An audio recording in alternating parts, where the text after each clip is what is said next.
पुलंनी लिहिलंय की गोविंदरावां इतका देखणा पुरुष मी परत बघितला नाही म्हणून. ते राजबिल्ला माणूस सुंदरपैकी त्याचा हेरझारा घालतोय, काठीपिठी हातात नाही. बघत एखादा नाटकातला किंवा सिनेमातला हिरो असावा असा माणूस रोज संध्याकाळी पेटी वाजवायची एकटेच की दादाची पेटी ऐकायला मिळेल का हो. आणि आज मला वाटतं गोविंदरावांची पेटी प्रत्यक्ष ऐकलेला मीच असेल. तुम्ही ज्या ब्लॉक म्हणायची, तुम्ही ज्या ब्लॉकमध्ये राहता तिथे एकेकाळी माधव ज्युरियन राहत होते. अरे वा. गोविंदराव टेंबे हे परिपूर्ण कलावंत होते. मराठी डौलदार सुंदर मराठी लिहावं ते गोविंदराव टेंब्यांनीच. हो, आता गोविंदरावांचं नाव निघत नाही दुर्दैवाने. तुम्ही इतकं काम छान हातात घेतलं आणि महाराष्ट्राला आता नजराणा आहे तुमचा. मी तुम्हाला धन्यवाद देतो आणि आशीर्वाद देतो. अजून मोठे व्हा.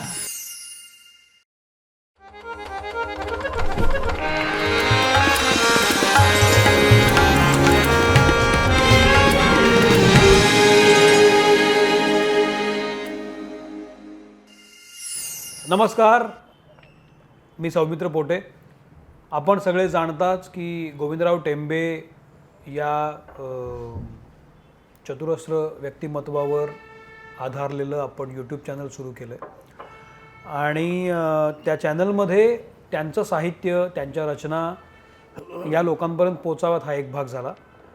पण दुसरी महत्त्वाची गोष्ट की गोविंदरावांची वर्णनं अनेकांनी अनेक ठिकाणी केलेली आहेत, पण त्यांना पाहिलेलं व्यक्तिमत्व आज माझ्यासोबत आहे. माझ्यासोबत आहेत मधु मंगेश कर्णिक. मी तुमचं स्वागत करतो. नमस्कार. आणि तुम्ही वेळात वेळ देऊन आलात याबद्दल अरे हे कसं खरंच आभार. धन्यवाद. तर मधुभाई हे असं एकमेव व्यक्तिमत्व आहे ज्यांनी गोविंदरावांना पाहिलेलं आहे. तर गोविंदराव नेमके कसे होते, मधुभाईंचा आणि त्यांचा परिचय कसा झाला हे आपण सगळं त्यांच्याकडनं जाणून घेणारच आहोत. तर पहिला प्रश्न फार वेळ न घालवता विचारतो, गोविंदराव टेंबे आणि तुमचा परिचय कसा झाला? हे सौमित्र, माझ्या आयुष्यामध्ये आत्तापर्यंत असे अनेक अकल्पित योगायोग आले आहेत. बरं. प्रत्येक वेळी चांगले आहेत, वाईट आहे पण चांगले आहेत. मी 1953-54 एस टीमध्ये नोकरीला होतो, कारकुनी करत होतो कोल्हापूरला. आणि माझी बदली कोल्हापूरला झाली 53 1953 कोल्हापूरला आलो आणि नुकतं लग्न झालं होतं. तर कोल्हापुरात माझ्या काय फार ओळखी कोणी नव्हत्या. आणि एस टीचेच माझे लोक म्हणाले, चला आम्ही तुम्हाला जागा बघा. आणि आम्ही जागेच्या शोधार्थ निघालो. हे काय आम्हाला हवी तशी माझ्या पत्नीला अशी जागा आवडत नव्हती. अचानक माझा डांगे नावाचा मित्र होता. तो म्हणला, कर्णिक, मधुभाई नाव नंतर झालं लिहायला, चला आपण आपल्या ते ह्याच्यावर जाऊया लॉ कॉलेजच्या तिथे. त्यावेळी लॉ कॉलेज होतं. गेलो आणि एक मोठी छान सुंदर बंगली, गेट आणि हे आडवी चाळ. आत गेलो तर तिथे काही कोणी नव्हतं. एक वसंतराव माणूस तिथे जागा. तर गोविंदराव नव्हते आले बाहेर. त्यांचा वसंता नावाचा एक त्यांच्याकडे माणूस होता, 24 तास त्यांच्यावर. त्यांचा तो जवळजवळ असिस्टंट होता. उत्तम गायचा, पेटी वाजवायचा. अच्छा. त्यांचा तो शागिर्द म्हणता येईल असा होता. तो म्हणला, ठीक आहे, एक जागा रिकामी आहे आमच्याकडे, बघा तुम्हाला पसंत पडते का.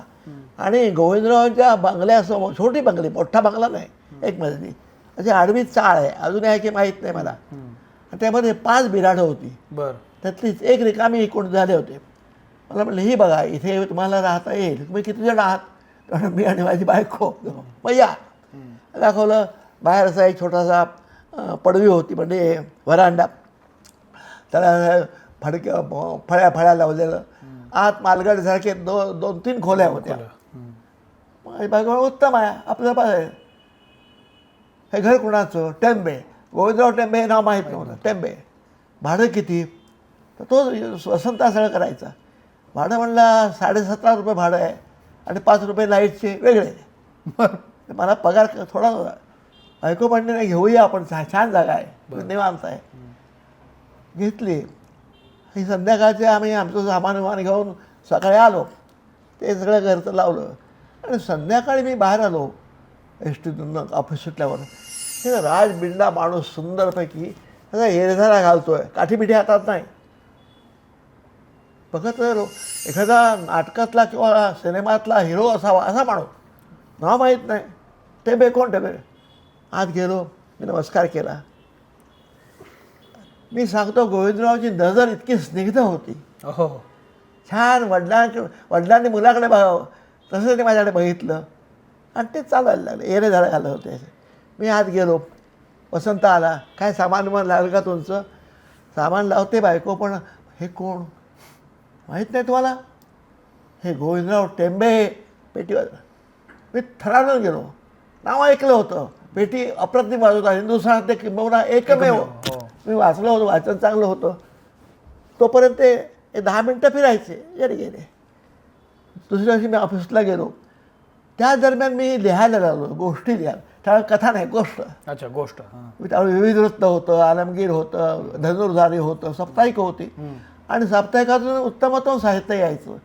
मी लोकसत्तेमध्ये लिहायचो. रविवारची लोकसत्ता खूप प्रसिद्ध होती. हरा महाजनी संपादक. आणि तिथे माझ्या कथा यायला लागल्या. कोल्हापूरमध्ये पुढारी आणि सत्यवादी अशी 2 पण त्यांच्याकडे साहित्यिक काही नव्हतं. दिवाळी अंकाच्या वेळी कळायचं. माझ्या कथा यायला लागल्या. त्या वसंताला माहिती होतं. एकदा आम्ही संध्याकाळचा आलो आणि ते फिरत होते. मी नमस्कार केला. तोपर्यंत वसंताने त्यांना सांगितलं होतं की मधु मंगेश कर्णिक हे लिहितात आणि लोकसत्ते. त्यांचं माझ्याकडे माझं साहित्य त्यांच्याकडे लक्ष गेलं असं मला शंकाही नाही. मी नमस्कार केला. थांबले. आपण कथा गोष्टी लिहिता? काय बोलणार एवढा मोठा? हो म्हटलं. नाही, मला वसंता सांगत होता तुम्ही लेखक आहात म्हणून. म्हटलं मी नुकत्याच सुरू केल्या 2-4 कथा माझ्या आल्या छापून लोकसत्तामध्ये. आता पुढच्या अंकात बघेन. ते रविवारची लोकसत्ता साहित्य गुणाने. त्यामध्ये हरा महाजन लिहायचे आणि गोविंदराव टेंबेंचे पण लेख यायचे त्याच्यात. त्या काळामध्ये संगीतावर. दुसऱ्या दिवशी ते मला म्हणले थांबा. आत नाही आले. रस्त्यावर आमच्या ते वाटेवर बोलणं व्हायचं. उभा राहिलो आणि त्याच्यावर मी गोविंदराव टेंबे म्हणून पाहायला लागलो. तो पण माहीत नव्हतं. तर अतिशय तेज. मी सांगतो तुम्हाला, सौमित्र, गोरे गोरे पान, उंची 5.5 पाऊण फार फार नव्हती, परंतु 5.5च्या वरती होती. चांगले अंगाने वसवळे, देखणे, टक्कल होता पूर्णपणे, दाग बीक सोनेरी काढ्यांचा चष्मा, नजर अतिशय स्निग्ध होती. आणि बोलणं म्हणणं हळू शहरात बोलायचं. काय काय तुम्ही वाचता? तर मी सांगितलं खडके, खांडेकर की त्यावेळेचे आमचे लेखक. इंग्रजी काय वाचता? म्हटलं इंग्रजी मी काय फार वाचलेलं नाही. तुम्ही कथा लिहिताना गेल्या अंकात तुमची कथा मी वाचली आहे. तुम्ही कथा लिहू शकाल असं मला वाटतं. तुम्ही काही वाचलेलं नाही. तुम्ही चांगलं वाचन केलं पाहिजे. या माझ्या घरी मी तुम्हाला इंग्रजी लेखक देतो वाचायला. आणि सौमित्र दुसऱ्या दिवशी रविवार किंवा शाळा सुट्टी होती. मला वसंता घेऊन गेलं त्यांच्या घरी बंगल्यामध्ये. बस त्याच्या आरामखुर्ची होते. छान बस एकटेच होते. आणि त्याच्या सुनबाई होत्या इंदिराबाई म्हणून. बरं. त्यावेळेला अशा एखादी महाराणी दिसायची, इतक्या सुंदर दिसायच्या बरोबर आपण. बरं. आणि त्या होत्या आत. वसंताने मला चहा वगैरे आणून दिला. गोविंदराव उठले बसले. आणि सांगतो तुम्हाला, संबंध त्यांच्या 2 भिंती पुस्तकाने भरली कपाटं होती. निरनिराळी पुस्तकं. मी आता तेवढ्या 5 मिनटात काय बघणार. पण म्हटलं हा प्रचंड मोठा माणूस लेखक आहे हे माहिती होतं मला. पेटी माहिती होती. त्यांनी 2 पुस्तक काढली. एक ओ हेनरीचं आणि मुपासाचा कथा होता. बाउंड केलेल्या, लेदर बाउंड केलेल्या 2 व्हॉल्यूम, एवढे व्हॉल्यूम. हे घ्या वाचा.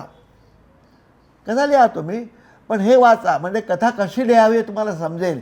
विशेषतः ओ हेनरी वाचा हे मला सांगितलं. मी ती पुस्तकं अशी सांभाळ घेऊन आलो घरी. आणि मग ते मला जाता येताना माझी चौकशी करायची. काय वाचतात ओ हेनरीची एक नावाची नेकलेस अप्रतिम कथा आहे.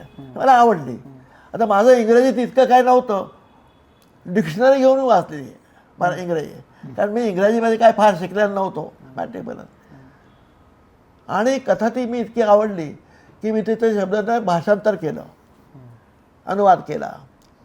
आणि झालं त्याला 15-20 दिवस होऊन गेले होते. महिना माझी चौकशी करायची. कसे आहात, सगळं व्यवस्थित आहे ना, काय अडचण आहे का. इंदिराबाई क्वचित यायच्या, फार दिसायच्या. त्या पण आज जाऊन बघून यायच्या. आणि मी तो नेकलेसची कथा रत्नहार नावाची लिहिली आणि लोकमान्याकडे पाठवली. तेव्हा लोकमान्य पण होतं, बर पाठवली रविवारच्या अंकाचं, ती छापून आली. अच्छा. भाषेचं जर तुमच्याकडे कौशल्य असेल, सेन्स ऑफ लँग्वेज म्हणतो आपण त्याला, ते जर असेल तर कुठलीही भाषा तुम्ही अवगत करू शकता वा. आणि तुमच्या भाषेमध्ये ते उत्तमपैकी वेल्ड करू शकता. तुमची भाषा तुम्हाला उत्तम लिहिता आली तर. मराठीबद्दल माझा प्रश्न नव्हता, पण मी अनुवाद करू शकेन की नाही मला शंका होती.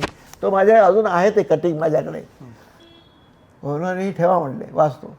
2-3 लागले. ते अगदी आरामात चाललं होतं त्यांचं.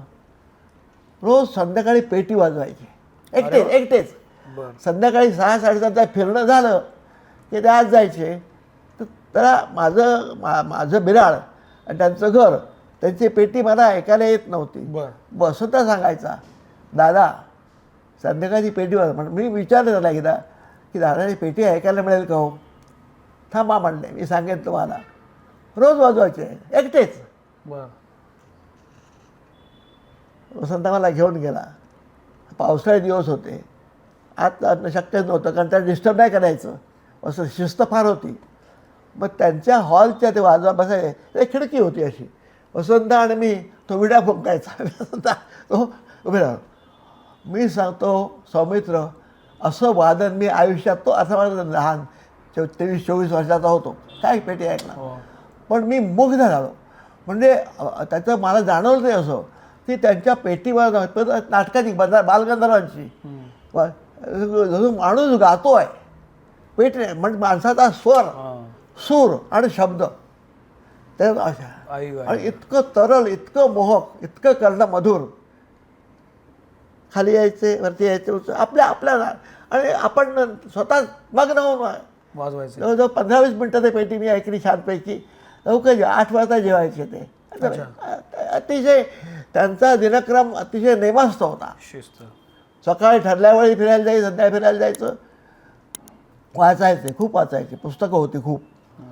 आणि पेटी वाजून मी इतका मग्न झालो, मला एकदा मिठी मारावी त्याला की पाया पडावं, शक्य नाही. मग आलो आणि मग तो छंदच लागला. मग म्हणाला की संध्याकाळी गोविंदरावची पेटी ऐकायची. आणि ती पेटीमधलं सौंदर्य, हार्मोनियमचं सौंदर्य काय आहे, सुरांचं आणि स्वरांचं, आयुष्यात मी प्रथम अनुभवलं. आणि आज मला वाटतं गोविंदरावांची पेटी प्रत्यक्ष ऐकलेला मीच असेल.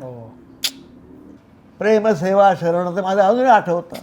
अक्षरशः कोण समोर माणूस गातो आहे, म्हणजे यंत्र नाही, माणूस, असं त्यांचं कौशल्य होतं.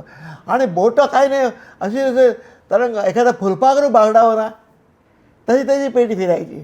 आणि ते राजपिंडे, ते आता मला खरंपणे म्हणलं कॅमेरा नव्हता, ते फोटो काढायला पाहिजे होता. इतके त्या स्वरामध्ये, सुरामध्ये आणि गाण्यामध्ये तल्लीन झालेले गोविंदराव. म्हणजे प्रत्यक्ष एखादा राजदूत असावा, एखादा देवदूत असं मला त्या वाटायचं. माझं एक ओळख वय होतं, नमस्कार करायचो मी त्यांच्या गाण्याला. कोणी ऐकायला नाही. वसंत क्वचित तो असला त्यांची मुळं, नाही तर आम्ही आलो. अशी मी गोविंदरावांची पेटी जवळजवळ 5-6 महिने, अरे बा, रोज नाही पण 5-10 वेळा तरी मनःपूर्वक तास लागलं तर तासभर द्यायचे, नाही तर 15-20 मिनटामध्ये मूड बदलला की ठेवून द्यायचे. त्यांच्या हॉलमध्ये एक मोठं ठेवलं, त्याच्यावर तो हार्मोनियम ठेवला. आणि इतका लख्ख धुळीचा कण नाही, आणि एखादं काय म्हणू आपण त्याला, एखादं सुंदर वस्तू ठेवायला तशा तो हार्मोनियम त्यांचा होता. हे होत असताना योगायोग सांगतो तुम्हाला त्याशी. त्यांच्याकडे हे माणसं कोणी यायची नाही कोल्हापुरातली. दर रविवारी एक डबा यायचा. आता टेंबे म्हणजे ब्राह्मण, ते मांसाहार करत मला कल्पना नव्हती, ह्या आठवणी कुणाला माहीत नसतील. दर रविवारी एक मुसलमान बाई बुरखा घातली अशी यायची आणि गेटवर उभी राहायची. का वसंता जायचा, डबा असायचा, टिफिन, जेवणाचा डबा, तो घ्यायचा. सांगू नका कुणाला मला, तो मटणाचा कोल्हापुरी मटण, तर रस्सा बिसा सगळा तो असायचा, आवडायचा त्याला. त्या रविवारी यायचं, ते बघायचो मी. बोलणार कुणाला ह्या खाजगी गोष्टी, आणि एवढा मोठा माणूस. एके दिवशी वसंता मला म्हणाला, तुम्हाला पु ल देशपांडे माहिती आहेत? हो म्हटलं, मी वाचले त्यांचं. आले आहेत. अरे बाप, ऐका, आले आहेत. आणि महाजनी पण आले आहेत, वामनराव देशपांडे. आत्ता जो सत्यजित देशपांडे गातो ना हां. त्याचे काका अच्छा, सत्यशील देशपांडे. वामनराव देशपांडे. आणि वामनराव देशपांड्यांची शाबासकी मिळण्यामुळे त्यावेळी फार मोठं नोबेल प्राईज मिळाले, इतका मोठा ते आले होते. आणि कोल्हापूरमध्ये बाबूराव जोशी नावाचे एक वकील किंवा मला आठवत नाही ते त्यांच्या बैठकीत, आणि त्याची बैठक सुंदरपैकी जमलेली आणि पुलं खाली जमलेलं आहे. दादा फक्त त्यांच्या खुर्चीवर आणि सगळे बाकी खाली सत्रांच्या टाकून खाली बसलेले गप्पा चालल्या होता. आम्ही खिडकीतून बघतोय सगळं. तर दादाने ते बघितलं की हा कर्णिक समोर बरं, तरी माझं बोललं त्याला बोलव आत. मी भीत आत गेलो आणि या सत्राच्या एका कोपऱ्यावर बसलो. पुयेलची पेटी मी पहिल्यांदा तिथे ऐकली. ओ, तर पु ल देशपांडे कुठले हरामाचे मला काय माहीत नाही, मी बघतोय सगळं. फक्त दादा बरेच यायचे म्हणजे ओळखी. पेल आता तू आलो तोपर्यंत होते त्यांच्या गप्पा चालल्या होता.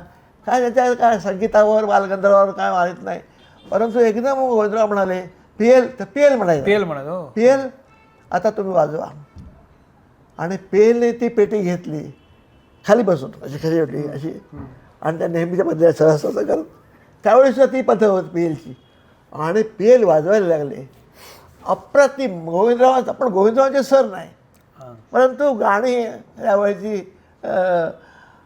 कुलवधू नाटक होतं, त्यातलं बोला अमृत बोला किंवा आता आठवत नाही ना सगळी अशी ती गाणी बालगंधर्वांची नाही. ती सगळे गोविंदराव चेहऱ्यावर फक्त बोलायचे ना खुश असं बघत स्मित करत. पेलने 10-15 मिनटं पेटी वाजवली, उठले आणि दादाला असा उठवलं त्याला, नमस्कार नाही करायला, आठवलं बसा. पेल छान वाजवली, चांगली वाजवली, रियाज ठेवा, मोठे व्हायला.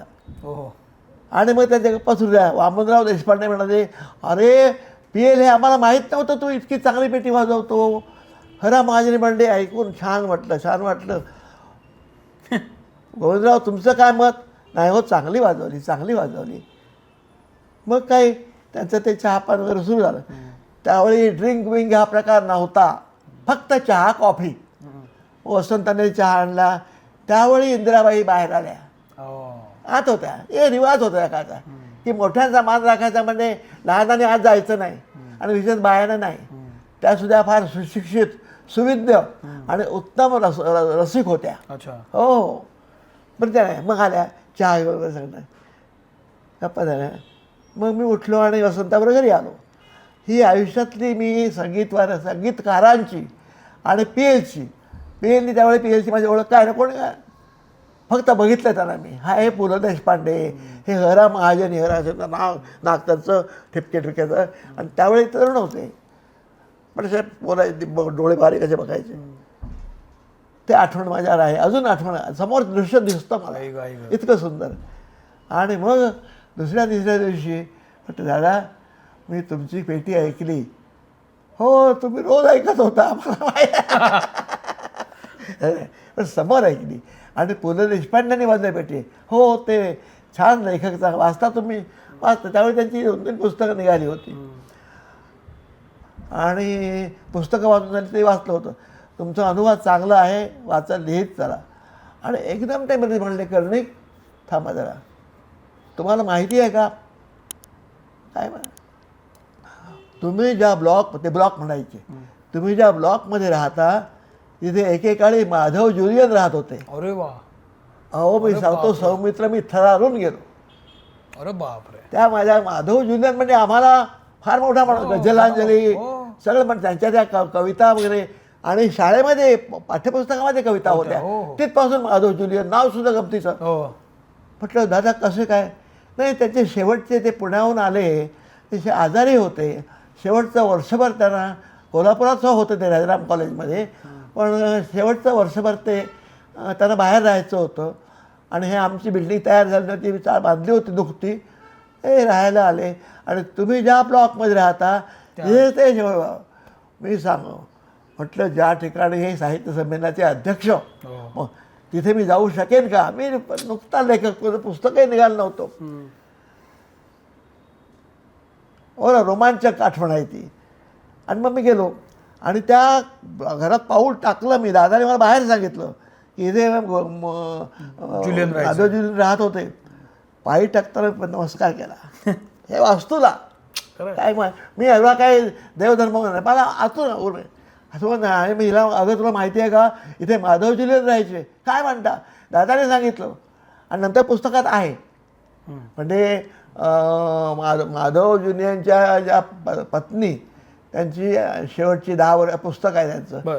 त्याच्यात आम्ही त्या टेबेच्या ते आहे सगळं उल्लेख मिळतात मला. दादांच्या पुस्तकात कुठे नाही. ते आठवण मी विसरून गेलो. आणि मग ते अधूनमधून आले. ते जास्त करून कोल्हापुरात फार राहायचे. मुंबई, दिल्ली, पुणे, पुण्यात असायचे ते. हे त्यांचे मित्र पुण्यात खूप होते. मुंबईला असायचे वामनराव देशपांडे.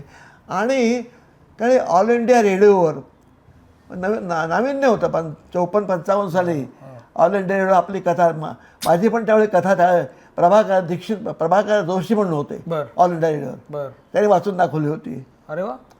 आपली एक कथा रेडिओवर वाचण्यासाठी जीव टाकायचे लोक. आली का मला 25 रुपये मोबदला त्यावेळी. लोकसत्तेचे लोक मला दर 15 रुपये पाठवायचे. महिन्यातून 1-2 गोष्टी यायच्या. त्या पगारामध्ये त्याची फार मोठी मदत व्हायची. ते मोठे चैतन्यदायी दिवस होते साहित्याचे वगैरे. एक दिवशी काय झालं, ते पुण्याला गेले. पहिल्यांदा पुण्याला गेले, मग मुंबईला गेले. तोपर्यंत इंदिराबाईंचा आमचा जरा बोलणं चालणं असं माझ्या बायकोचं. ती जायची त्यांच्याकडे मुलीसारखी बसायची. कारण त्या इतर कोणी ओळखी पाळखी नव्हतं. एक चित्रे नावाची फॅमिली होती. चित्रे. दुसरे होते गोखले म्हणून. त्यांच्याकडे 2 खोल्या होत्या. 1-2 चित्र्याकडे होत्या आणि एक आमच्याकडे. 5च होते. अजूनही आधी बघायला मला फार वाटतं की जाऊन कोणा बघावं म्हणून. अजून तो काही योग आला नाही. तर ते मुंबईला गेले. आणि वसंत सगळं बातमीपत्र होतं. सगळं सांगायचं मला. सगळं. दादा आता आज त्यांचं संध्याकाळी भाषण आहे रेडिओवर. तर आमच्याकडे रेडिओ नव्हता. त्यांच्याच रेडिओ वसंत घेऊन आहे का दादा भाषण आहे. मग दादाने जयदेव नावाची संगीतिका कोल्हापुरात लिहिली होती. मला ओझरचं बोलले होते. दादा मला तर आता धीर चेपला होता माझा. म्हणजे बोलायचो मी पण नेमकं. दादा म्हटलं आपण त्या पुस्तकं वाच. दरम्यान मला वसंतांनी आणून दिली. माझा जीवन सौमित्र सांगतो मी मराठी लेखक आहे. त्यावेळी मी नवा लेखक होतो. मराठी डौलदार सुंदर मराठी लिहावं ते गोविंदराव टेम्यानीच. अप्रतिम मराठी वर्णन म्हणजे कशी, म्हणजे मराठी भाषेचं जे काही डौल आहे, जे काही सौंदर्य आहे, हे सगळं गोविंदराव. चित्र उभं करायचे बोलताना बैठकीची. त्यावेळी बालगंधर्व, नंतर काही मुस्लिम म्हणजे मला नावं आठवत नाहीत, वर्णन केले त्या पुस्तकामध्ये. खूप आपण जर बैठकीत आहोत एरवीसुद्धा ते बोलता बोलता सुंदर बोलायचे. मराठी नंतर तितकं सुंदर मराठी फडक्याने लिहिलं. नासी फडके. मग माटे बिटे सगळे आले यात्रे वगैरे. परंतु त्या काळामध्ये मी मराठी जे वाचलो आणि म्हटलं काय सुंदर मराठी, आपल्या असं लिहिता आलं पाहिजे. त्या पुस्तक अजूनही तुम्ही वाचा, तुमच्याही लक्षात येईल की किती मी त्यातले काही उतारे मराठी मराठी जिथं जायला शब्द अप्रतिम. मला वसंता म्हणाला जयदेव नावाची हो ते लिहित होते, बोलले होते. मी तपशील सांगायचे काय नाहीत. तसे ते मितभाषी होते. त्यांच्या बैठकीत ते बोलायचे. पण मी सर्वांना लहान होतो, माझ्याशी काय बोलणार. त्यांना एवढंच वाटायचं की आपल्या इथे एक लेखक राहायला आला. लहान का असे ना पण तो लिहितो, छापून येतं. हे त्याच्यातले महत्व. वसंत सांगायचा ते वसंत तिळवे त्याचं नाव. अच्छा. वसंत बेळगावचा होता. आणि तो गायन वेडा होता. लग्न बिग्न काय झाले 35 वर्षाचा होता. अर्धी चड्डी, हाफ चड्डी, अर्धी बंडी, विडी. आणि तो गोविंदरावच्या सावलीसारखा आजूबाजूला असायचा. गोविंद तिळवे. गोविंद दादा नसले की तो पेटी वाजवायचा. अप्रतिम. तो पण छान पेटी. त्याची पेटी वेगळी होती. दादा त्या पेटीला हात नाही कुठे लावायचा. त्याची पेटी वेगळी होती. तो वाजवा कारण या बसा अर्धा पाऊण तास छान वाजवायचा. तबला वाजवायचा. अरे वा. कोल्हापुरात नाव होतं म्हणून तो जायचं कुठेही जायचं नाही. दादाला सोडून कुठे जाणार नाही. तो परमभक्त होता दादांचा. अच्छा. गोविंदरावांचा. जयदेव म्हणले जयदेव आहे टी व्हीवर रेडिओवर. हां. ते मला ती संपूर्ण ऐकणं, कारण ती काहीतरी अर्धा पाऊण तासाची होती त्यावेळी. बर. मी पण ऐकली, कडवी त्यातली ती.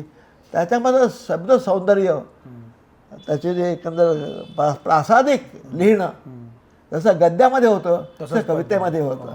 मी सांगतो आपल्याला मित्र, गोविंदराव टेंबे हे परिपूर्ण कलावंत होते संगीताच्या बाबतीमध्ये. मी चित्रकला शिल्पकला म्हणणार नाही, सगळ्याच्या ललितकला म्हणतो आपण, फाईन आर्ट्स. त्यामध्ये संगीतातला तो कोहिनूर होता. बालगंधर्व एक, गोविंदराव टेंबे दुसरे, केशवराव भोसले म्हणून होते कोल्हापूरचे. भोसले म्हणजे संयुक्त मानापमान त्याने केले. ते एक हिरा होता. फार लवकर बघितले वाचलंय. ही कोल्हापूरने दिली माणसं. महाराष्ट्रामध्ये पुण्याने टिळक दिले, आगरकर दिले, कोल्हापूरने गोविंदराव टेंबे दिले, मिस्त्री मंडळी सगळी आहेत. म्हणजे कलानगर म्हणणारे कोहिनूर होते असं मला वाटतं आता मागे वळून बघताना. जयदेव ऐकली मी थोडीशी, नंतर तिचं पुस्तकही मला वाटतं निघालं का मला आठवत नाही, स्क्रिप्ट काही मला वाचायला मिळालं नाही. हे मी माझे 54-55 साली मी होतो त्यांच्या त्या घरामध्ये. 56 माझी बदली होऊन मी मला मुंबईला आलो. 55 हां हे तर आम्ही त्यांचे चिरंजीव ते शिक्षक होते कोल्हापुरात. गोविंदरावांचे मुलगा भाऊराव म्हणायचे त्यांना. आणि ते कोल्हापुरात गावात राहायचे, मंगळवार पेठेत वगैरे कुठेतरी. आणि ते संगीत ते पण संगीतातले होते. पण शेवटी थोरला बाजीराव मोठा बाजीराव तसं इतकी गुणवत्ता होते. पण ते यायचे. म्हणजे ज्यावेळी गोविंदराव नसते तर फेरते चक्कर टाकायची, बोलायचे, 5-10 मिनटं बसायचे. ते एकमेव म्हणतात. कोल्हापुरात त्याचे तसे सलगीचे मित्र बाबूराव जोशी सोडले तर कोणी मला आठवत नाही. 55 साली असा चालला होता. माझी धीर चेपायचा, आले की बोलायचो त्यांच्याशी. ते 5-10 मिनटं थांबायचे, उभे राहायचे. हे आत मी म्हटलं दादा चहा आहे. माझ्या वेळा ठरल्या असत्या तेवढाच वेळ चहा घेतो. तुम्ही म्हणलात ना, आनंद आहे. छान. त्यांचा चेहरा इतका बोलका होता सौमित्र की ते चेहऱ्याने बोलायचे, शब्दाने फार वापरायचे. कळायचं आपला हेच. त्यांना मी बघितलं तर ते छान झाडं अशी लावली, म्हणजे फुलबाग, गुलाब बिलाब असे त्याची काही आवडती झाडं होती. आणि वसंतात ती निगराणी करायचा वसंता. एक दिवशी मी संध्याकाळी ऑफिसमध्ये आलो, दादांची फिरणी चालली होती. नमस्कार केला, मी आत माझ्या ब्लॉकमध्ये शिरलो आणि बाहेर येतो तर ते प्रचंड चिडलेले होते, क्षुब्ध. त्या वसंताने काहीतरी झाडाला पाणी घातलं नव्हतं आणि ती कोमेजलेली होती फुलझाडं. गुलाब असेल, शेवंती आहे, मला आठवत नाही. खूप त्यावेळी त्यांचा बरोबर म्हणजे फार फक्त चेहरा बरोबर डोळे, अहो असा चेहरा मी बघितला. पण ते लगेच शांत झाले. वसंताने पाय पकडले, नमस्कार दादा नाही का तो लगेच दादाने ते खुदरं बिदरं घेतली, वसंताने पाय. हा एक त्याचं रूप बघितलं मी. 55 साली ते दिल्लीला गेले. दिल्लीला त्यांचं फार मोठं प्रस्थ होतं. त्यावेळी ऑल इंडिया रेडिओ म्हणजे नभोवाणी, त्या नभोवाणीचे मुख्य होते केसकर मिनिस्टर, बाळकृष्ण केसकर मला. हो. आणि PM लाड, पुरुषोत्तम मंगेश लाड, हे ICS, ते एक उत्तम कवी होते मराठीमधले. त्यांचं एक मधुपर्क नावाचं काव्यसंग्रह आहे. ते आता केसकर यांचे फॅन, लाड यांचे फॅन, म्हणजे ऑल इंडिया रेडिओवर हे सल्लागार. त्यामुळे ऑल इंडिया त्याच्याजवळ हातातच होता. तर काहीतरी त्याची कॉन्फरन्स होती, ते यायचे, बोलवायचे त्याला. दर 2-3 महिने दादा दिल्लीला जायचे. त्यावेळी विमानं आताची अशी अवलंबून होती. ते फरस्ताने जायचे, फरस्ताने यायचे. त्यांची मिजाज त्यांच्या भाषेत मिजाजी होते. पण मी आता म्हणतो की ते संगीतामध्ये, नाट्यव्यवसायामध्ये असून सुद्धा एक त्याची जी ऐट असते, राजपुत्राची मिजाज असते, तरी मार्गंधरांची होती, वाचलंय मी.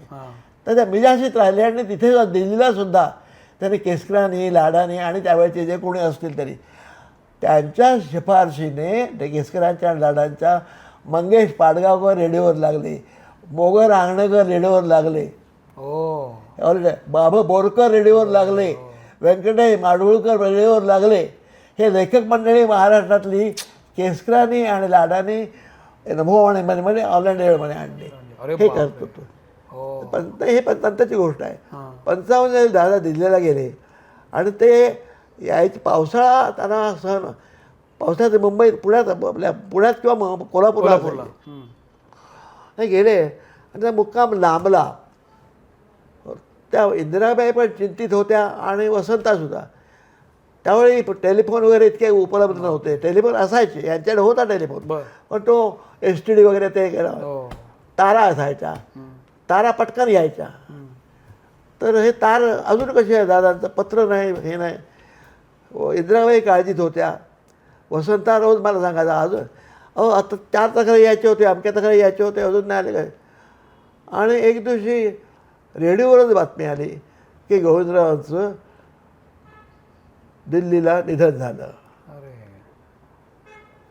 ते आला तो भ्रष्टाचार वसंता रडत होता सांगताना मला.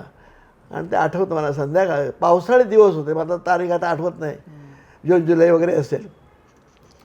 खूप पाऊस पडत होता कोल्हापुरात त्या दिवशी, खूप पाऊस पडत होता, पण यार बोल नाही. त्या संबंध स्तब्धता, निशब्द सगळं, अतिशय उदासीन वातावरण.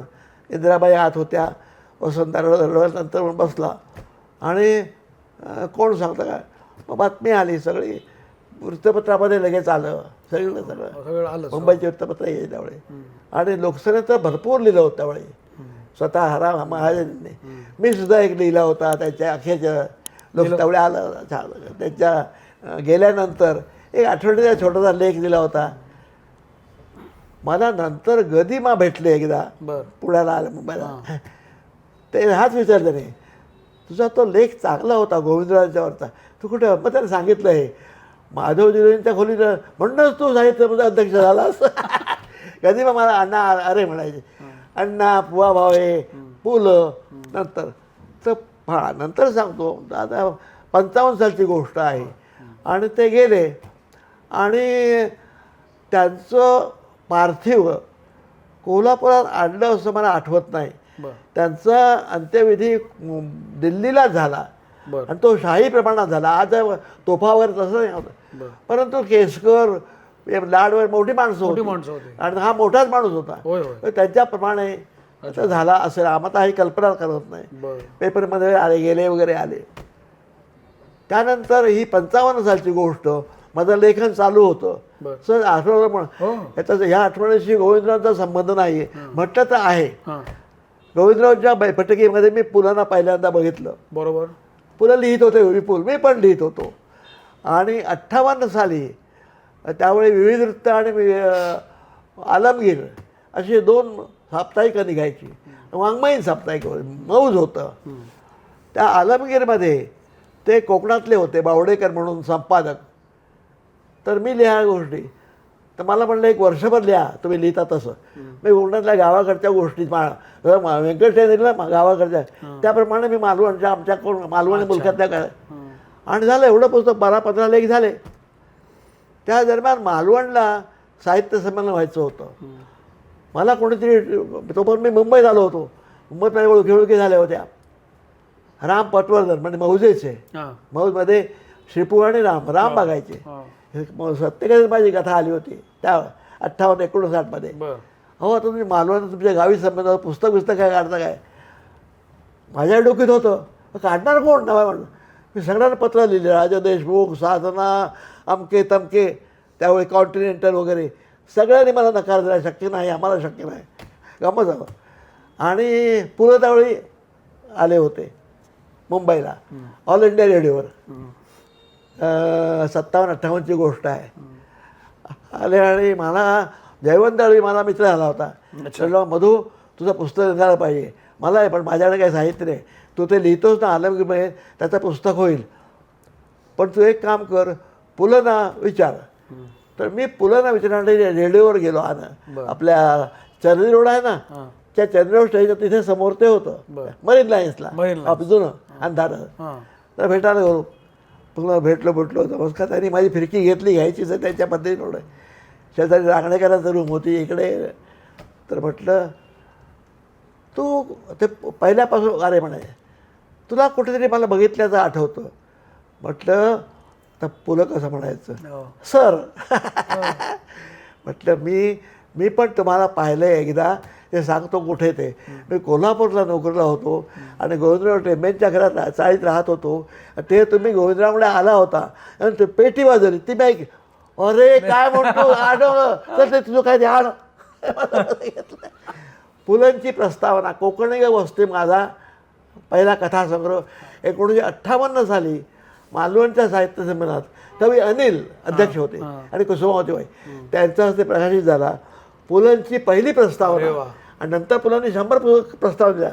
माझं पहिलं पुस्तक, त्यांची पहिली प्रस्तावना आणि गोविंदरावांचा सुप्त आशीर्वाद. वा, खरं की तुम्ही माधव जुले यांच्या खोलीत राहता, ते मोठे लेखक व्हा. हे हा मोठेपणा साहित्यिकांचा कुठे होता. खरं. मी असं म्हणतो, मी आता थोडासा भाविक झालो आहे, भाऊक नाही भाविक. असं वाटतं की भावना फार महत्त्वाच्या असतात. माणसं मनापासून बोलतात ते खरं असतं. मला गोविंदरावांचा आशीर्वाद सुप्त, त्यांच्या कधी मी असा हा जो आश्रम मागितला नाही ते, परंतु त्यांना माझ्याबद्दल प्रेम होतं आणि मी जे काही वेडेवाकडं लिहित होतो त्यांना कौतुक होतं आणि मला त्यांनी पुस्तकं दोन दिली. हल्ली पण माझ्या घरी होती पुस्तकं आणि करोडच्या माझ्या घरात आहेत. गोविंदराव सहीची ओ ओ मोपासा आणि ओ हेनरी हे कथासंग्रह बाउंड केलेले, लेदर बाउंड. त्यावेळी असं साधं बाउंडिंग नव्हतं. जे पुस्तक शेक्सपिअरचं जपून ठेवायचं असेल ना, ते बाइंड बिंड छान पेपरवरती सोनेरी अक्षरं असायची. अरे वा, असे पुस्तक ते. ह्या 2 आठवणी, पुलंची आठवण झाली, पुलंचं ऐकलं, हे आज कोणी सांगू शकणार नाही.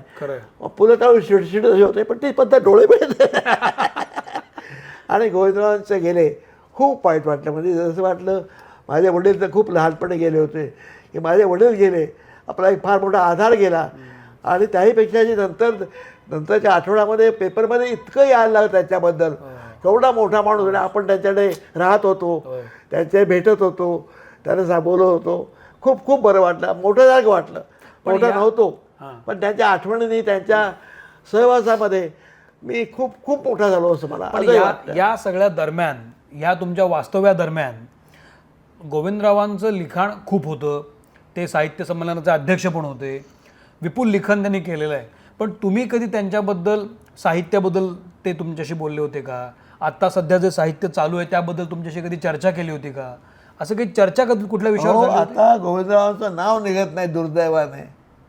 चर्चा त्यांच्याबद्दल काळ सांगणं, त्यांच्याबद्दल मला असं वाटतं की आपण खूप चांगलं काम करतात. हे जे आत्ता हातात तुमचं काम आहे, हे गोविंदरावांना अतिशय चांगली श्रद्धांजली आहे, खऱ्या अर्थाने आदरांजली आहे. आता नव्या पिढीला त्यांना गोविंदराव टेंबे होते, जसं आज आपण बालगंधर्व होते, कोणी पाहिलं, कोणी गाणं रेकॉर्ड ऐकतो. दुर्दैवाने गोविंदरावांच्या टेंब्यांच्या पेटीची रेकॉर्डसुद्धा कुठे आहे असं मला वाटत नाही. मी तरी काय ऐकले नाही. त्यामुळे गोविंदराव आता विस्मरणात जायला लागले. आता 55 साली ते गेले, म्हणजे बघा जवळजवळ किती वर्ष, 500 वर्ष झाली. आणि मी ज्यावेळी त्याला पाहिलं तर ते 75 वर्षांचे होते, 74-75. आणि इतकं तेजपुंज कांती त्यांची मी लिहिले माझ्या पुस्तकात. लिंबासारखा वर्ण होता. लिंब ज्याला टपोरी लिंब असतात ना, ते सुंदर दिसतात, त्याचा वर्ण होता.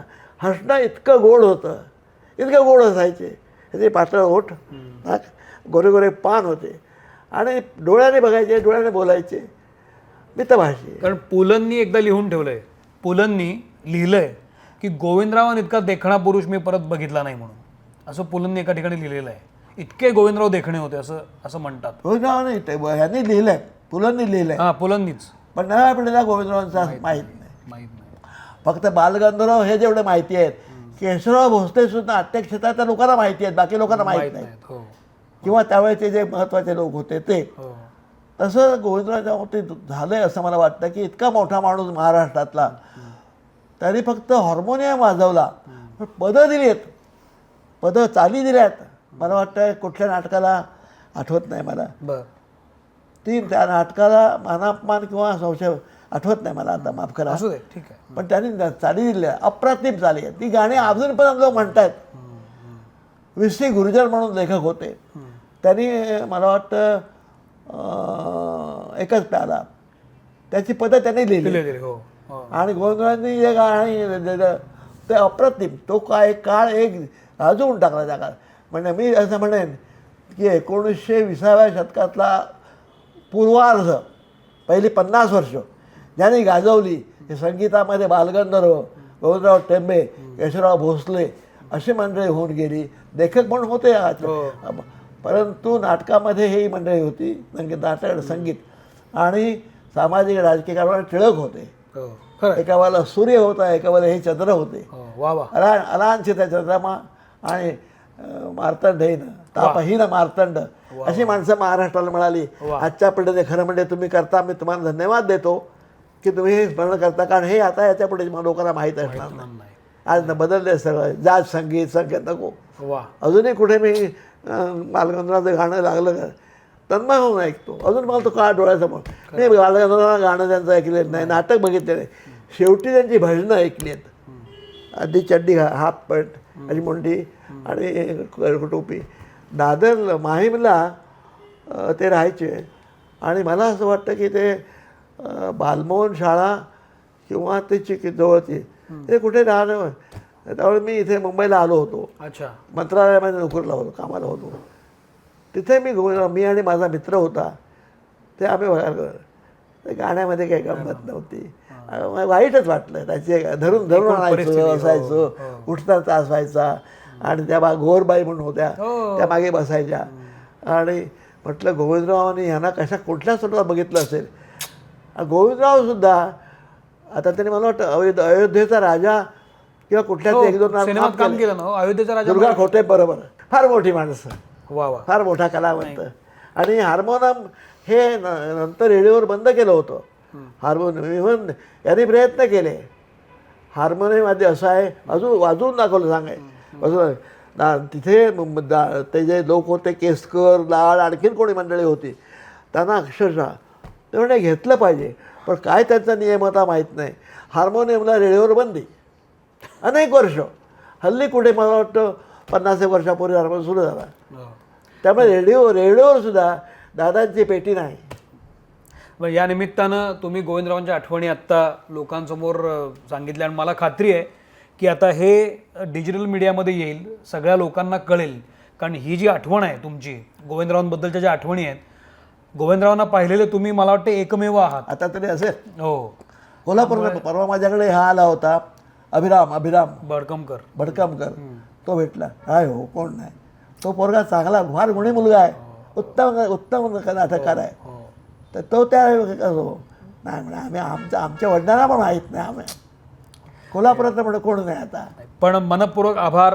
थँक्यू की तुम्ही बरं मलाही बरं वाटलं. आणि तुम्ही नव्या पिढीने माझ्यापेक्षा लहान म्हणून नवी पिढी तुम्ही मनाने तरुणच आहात.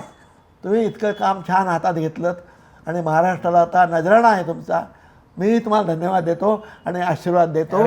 अजून मोठे व्हा.